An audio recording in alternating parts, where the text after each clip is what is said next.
Ishdan ketdingizmi? Ishxonada сокращение, ya'ni shtatlar qisqarishiga tushdingizmi?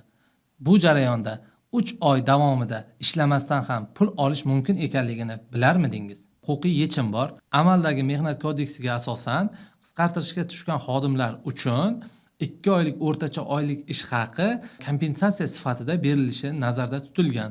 Undan tashqari, ishdan bo'shagan xodimlar uchun ishdan bo'shash nafaqasi ham to'lash nazarda tutilgan bo'lib, bunda xodimning ishga mazkur tashkilotda ishlagan davri inobatga olinadi. Ya'ni o'rtacha oylik ish haqining 50% dan 200% gacha to'lash ularning ishlagan ish davriga mutanosib ravishda to'lab berilishi belgilab qo'yilgan.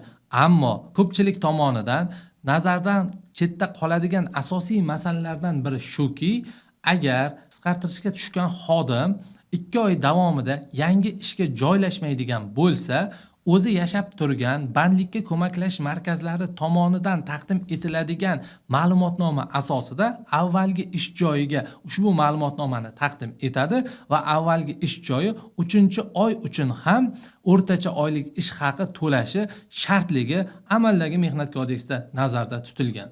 Agar sizni ham huquqiy sohada qiziqtirgan savollaringiz bo'lsa, izohlarda yozib qoldiring.